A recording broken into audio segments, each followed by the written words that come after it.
আসসালামু আলাইকুম রহমতুল্লাহ। আমাদের সাথে এখন আছেন বাংলাদেশ জামাতে ইসলামীর ৩ নং দক্ষিণালগি ইউনিয়নের সম্মানিত আমির মাওলানা মোহাম্মদ হাফিজুর রহমান।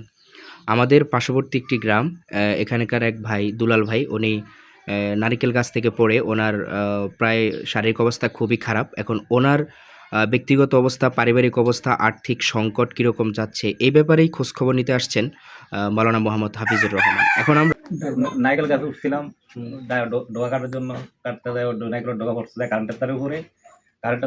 কারেন্টের এফেক্ট করার পরে আমি গাছ ধরে রাখছি, ধরে রাখার পরে কিছুদিনের মতো ওইটা এখান থেকে কীভাবে পড়লাম আর আমি আর বলতে পারবো না। একটু পড়ার পরে আমাকে মেডিকেলে নিয়ে গেল আর কি। এখান থেকে মেডিকেলে নেওয়ার পরে নিচে পঙ্গুতে নেওয়ার পরে আমি এক মাসখানিক ছিলাম। মাসখানিক থাকার পরে ওরা বলছে অপারেশন করতে পারবে না, কারণ অপারেশন করা সম্ভব হবে না, কারণ একটা কিডনির আর গুলজার পাশাপাশি বেরিয়ে গেছে, ওরা রিস্ক নেয়নি।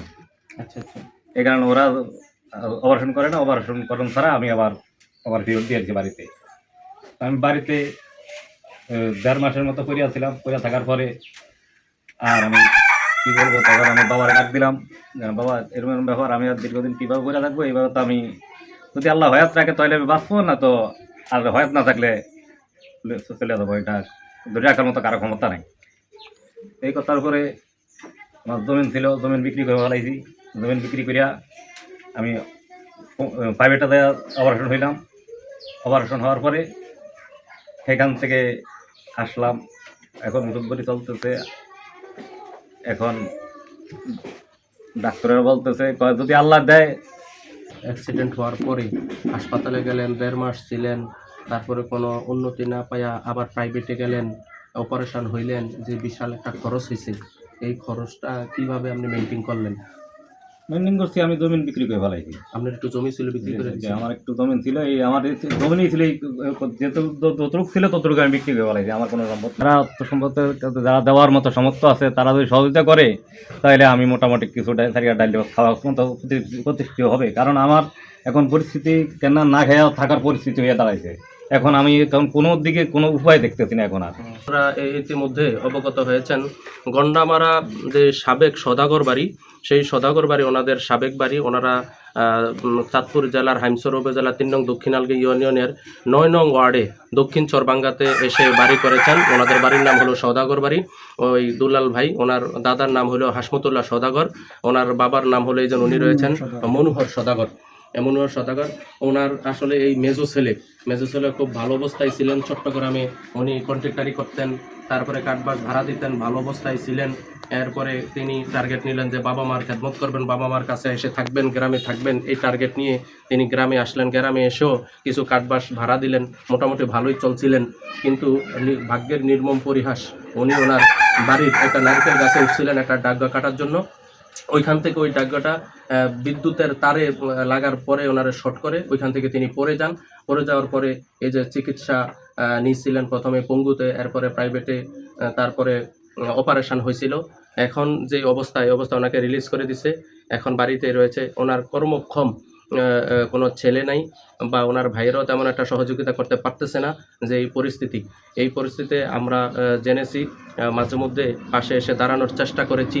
এরপর সেবা অধিদপ্তর থেকে প্রতিবন্ধী একটা কার্ড করে দেওয়ার ব্যবস্থা আমরা করেছি, ওটাও হাতে পেয়েছে, কিন্তু এখনও কোনো ভাতা পায় নাই। সম্মানিত দর্শকবৃন্দ, আমার আকুল আবেদন আপনাদের কাছে, আপনারা যারা দেশে রয়েছেন, বিদেশে রয়েছেন, আমাদের হাইমসরের বাসিন্দা রয়েছেন, বিশেষ করে ৩ নং দক্ষিণালগি ইউনিয়নে রয়েছেন, ৯ নং ওয়ার্ডে রয়েছেন, আপনারা অনেকেই আমি জানি ঢাকা, চট্টগ্রামে বা দেশের বাহিরে বিভিন্ন জায়গায় ভালো অবস্থানে রয়েছেন। আপনাদের কাছে আমার আকুল আবেদন, আসলেই এই দূর দূরান্তে যারা আপনারা থাকেন, আপনাদের কাছে কিছু গরিব অসহায় মানুষ হাত পাতে, এই যারা হাত পাতে, ওই মানুষগুলোর মধ্যে কিছু মানুষ আছে পেশাদার, যারা হাত পাতা ভিক্ষা করা, এটা হলো তাদের পেশা।